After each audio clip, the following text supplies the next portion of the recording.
today we're going to look at how to get into a correct fighting stance.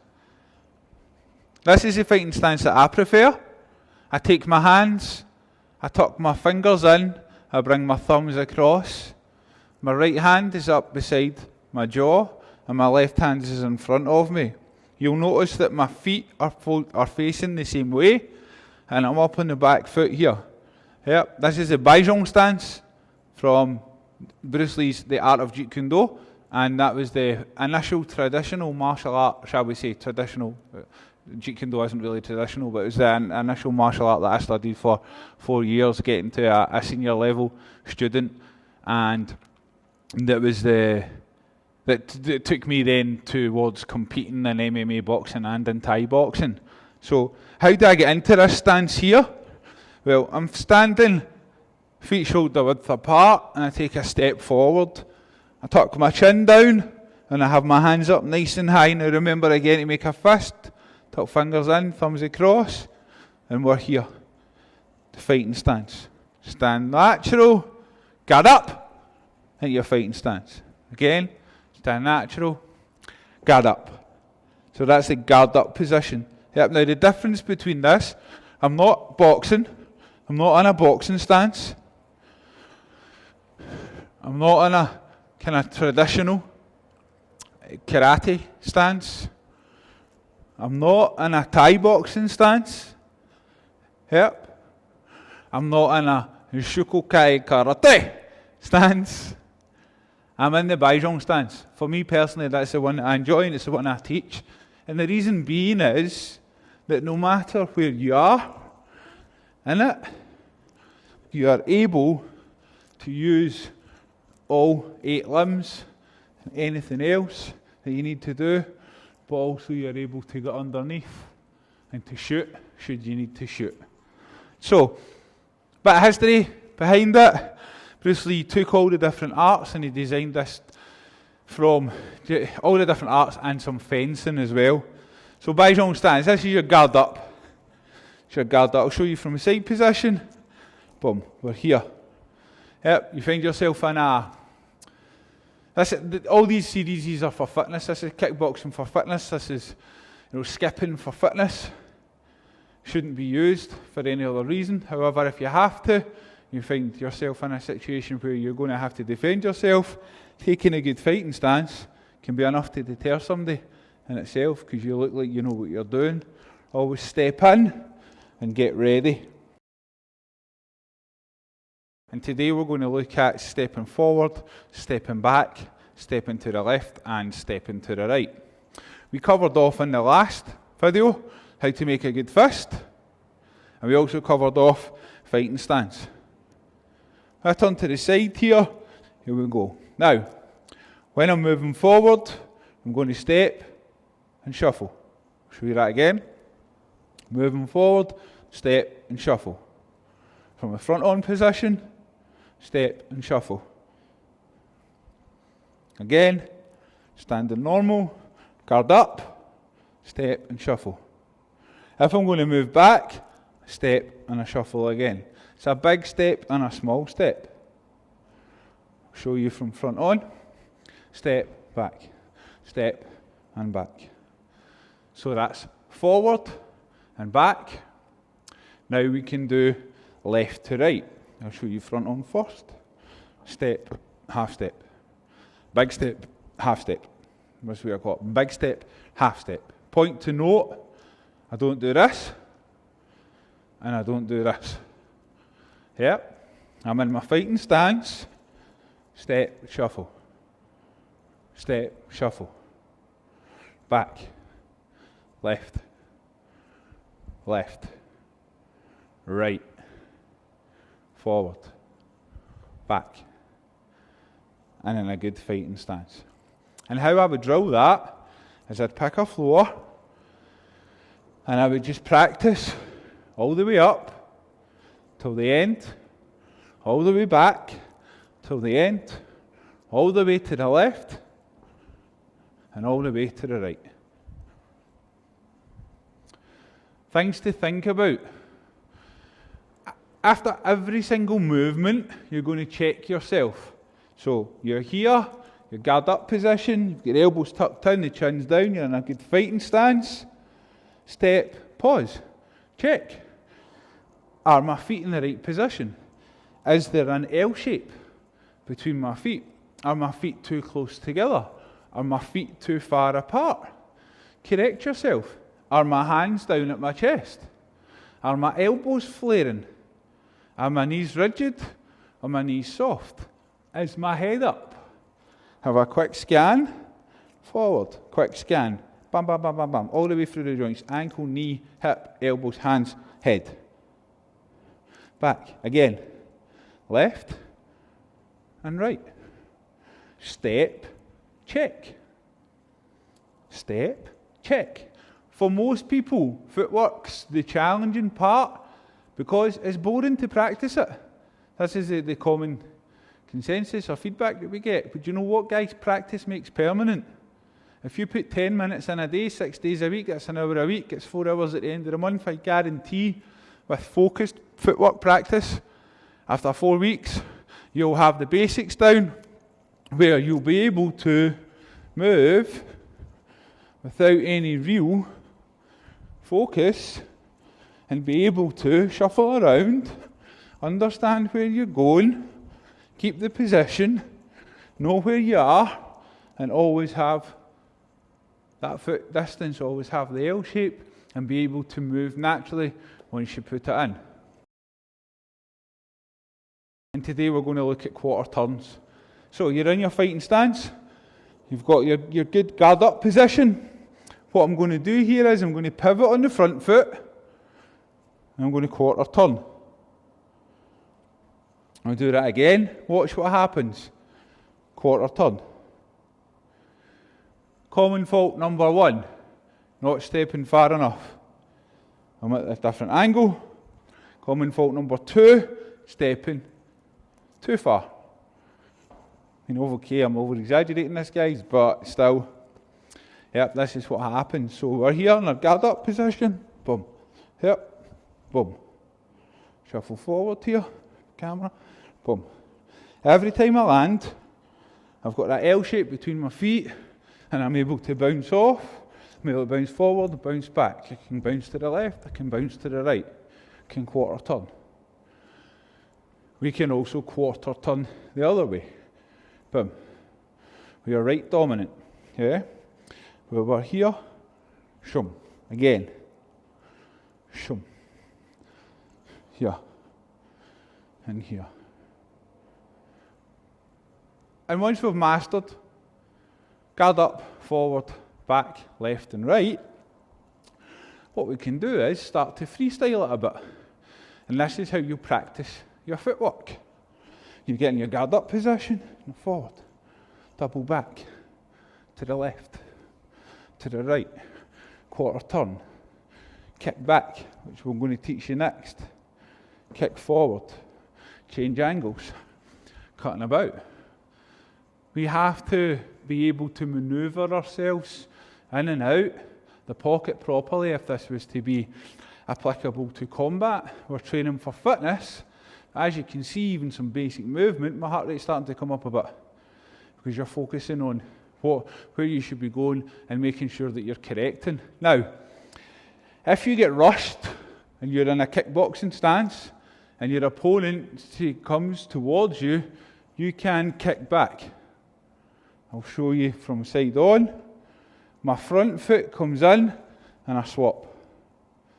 The same way, you can kick forward. You kick back, you can kick back. You can kick forward, you can kick back, and you can land some punches. It's ways of being able to change the tempo of your movement, but make sure you get the basics down first. And what we're going to look at today is the jab. Punch a jab. So, we're into fighting stance, in a good fighting position, hands are up nice and high, and the left jab comes out and corkscrews all the way through. The right hand stays protected, the knees are softened slightly, the weight is predominantly in the back foot, and we're in this nice fully extended position. The hand rotates, rotates, rotates, rotates, boom. Aiming to strike the pad or the bag with the 2 knuckles at the front. We here, pop, a full extension. Show you from side on, guard up position, left jab. Let the body rotate all the way out. So that's called the left jab.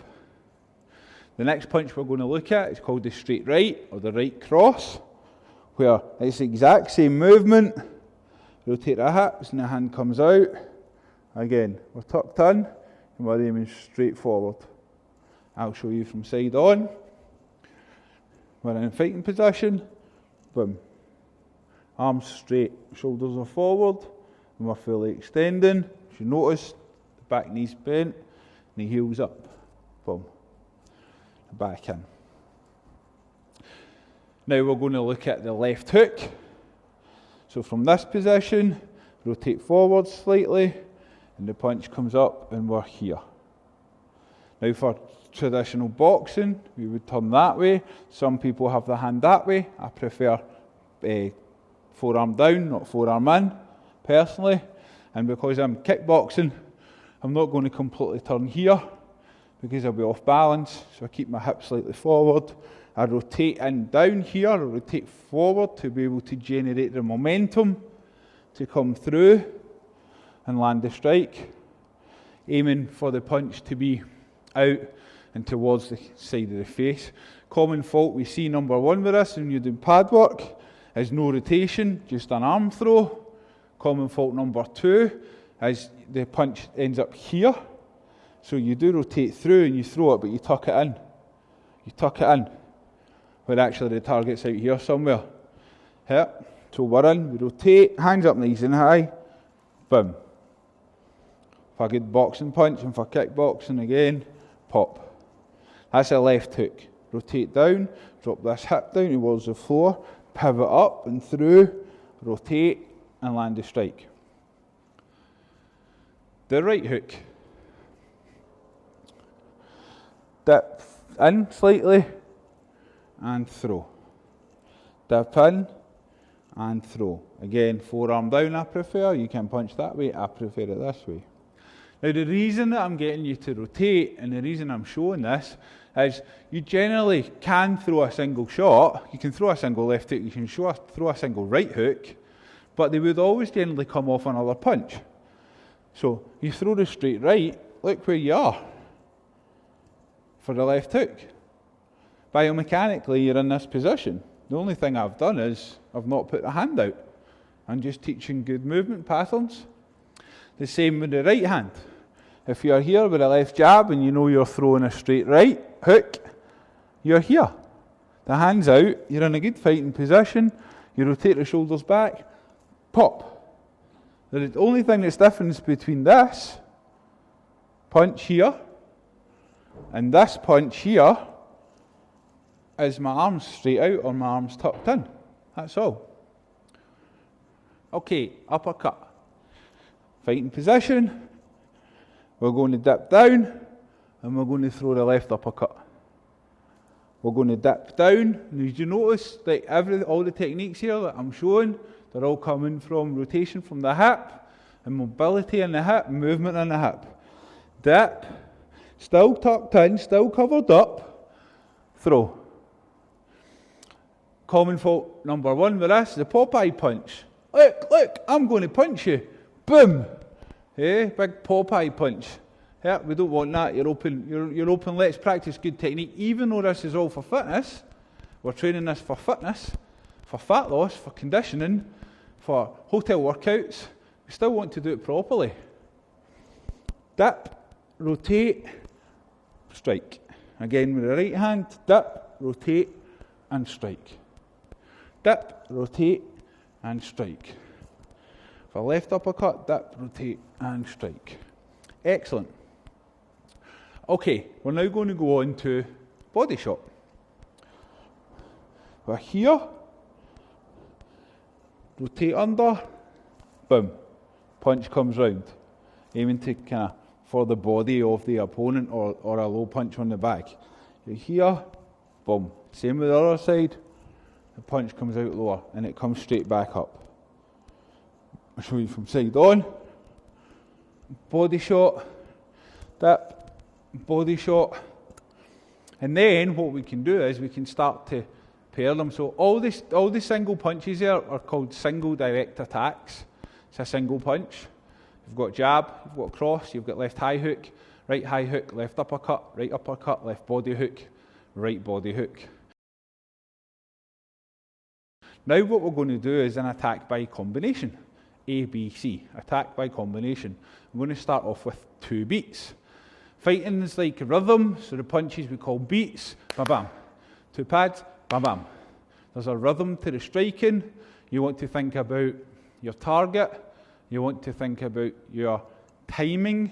You want to think about your tension. And then you want to think about your tempo. And that's the 4 teaching points, the 4 T's. The 4 T's for DMC kickboxing to get your punches off properly.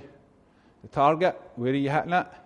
The timing of the punch, as in when's it going, when are you letting it go?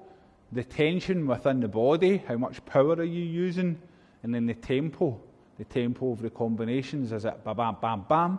Is it ba ba ba ba ba ba? Is it bum? Is it ba bum? We're talking about rhythm. So there's the 4 T's. Yeah. So we're going into an attack by combination. It's a 2-beat attack. Left jab, right cross. Left jab, right cross. Left jab, right cross. Turn for you here. Step down slightly, and I'm in the mirror. And I'll do this mirror work. It's part of my warm-up. Left jab, right cross. Left jab, right cross. Right cross, left hook. Left jab, right hook. Right cross, left hook. Jab, right hook. Jab, right body shot. Cross, left body shot. Right uppercut, left hook. Left uppercut, right hook. And that's how we look at the initial basic punch combinations. Once you've mastered the footwork, once you've mastered the single punches, once you've mastered the punches by combination 2 beats, you can then move on to mastering punches by combination 3 beats. I've got my guard up position, jab, cross, high hook. It could be jab, cross, body hook. It could be jab, cross, left uppercut. It could be jab, cross, jab. It could be cross, hook, cross. It could be cross, uppercut, cross. It could be cross, body hook, high hook. It could be jab, body hook, high hook. It can be a variation of anything that you can put together as long as biomechanically it works. There is going to be routines for you to follow, audio voiceover routines for you to follow in another section for you to enjoy so that you can hear the coaching techniques and move. But you also should be able to put together some 1 beat, 2 beat, 3 beat, and eventually 4 beat and 5 beat combinations. So we've got things like jab, cross, hook, cross. Jab, cross, jab, hook. Jab, cross, uppercut, cross. Double jab, straight right, left hook. Right cross, left uppercut, right cross, left hook.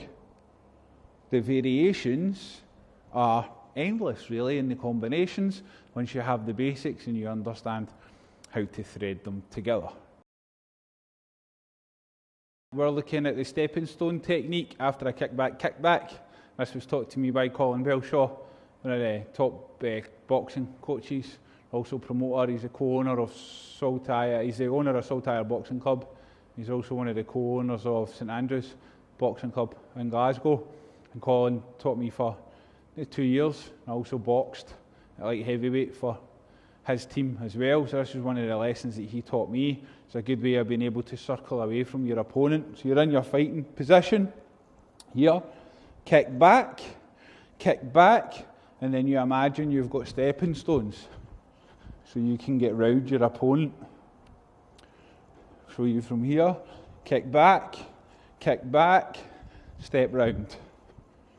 And it just allows you to be able to get some movement. You can also go the opposite way as well. It's the exact same, kick back, and step. So that's the stepping stones. And what we have today is shadow work, shadow footwork, and shadow boxing. And we're taking into consideration everything that we've learned in the videos up until now. So the first thing, you get into a good fighting stance, you make your strong fist, you get into a good fighting position. You know, you've got forward, you've got back, you've got step to the right, you've got step to the left, you've got quarter turn, you've got quarter turn, you've got quarter turn, and again, you can kick back, you've got a quarter turn this way, quarter turn this way, quarter turn this way, quarter turn this way, you've got kick forward, you've got kick back, you've got stepping stones, all the way around. You've got freestyle in the feet work, even before you bring any foot punching in, just moving around. Then you've got your left jab, you've got a straight right, you've got a left hook, you've got a right hook, you've got a left uppercut, you've got a right uppercut, you've got a left body shot, you've got a right body shot, you've got a jab cross, jab cross jab, a jab cross hook cross, you've got an uppercut and a hook, you've got two jabs and a straight right, you've got any variation that you want to bring in that allows you to move around and get your heart rate up and be able to enjoy your shadow boxing, shadow kickboxing. Most of what we've taught today has been in the left foot forward, kind of your standard orthodox fighting stance. This is what most people, when they're right-handed, will get into this position. However, if you're left-handed, then you'd be classed as what they call a southpaw, and you would do everything on the opposite side. So anything that I teach, this side, forward, back, left, right, is exactly the same on the right side, forward, side, back, jab, cross, hook, uppercut, 1, 2, jab, cross, hook, jab, cross, hook, cross. It's all done with your right foot forward in the opposite stance from the orthodox fighter, traditional fighting stance, which is left foot forward. So if you are left-handed, I would suggest you try both sides and see what one fits you more comfortable.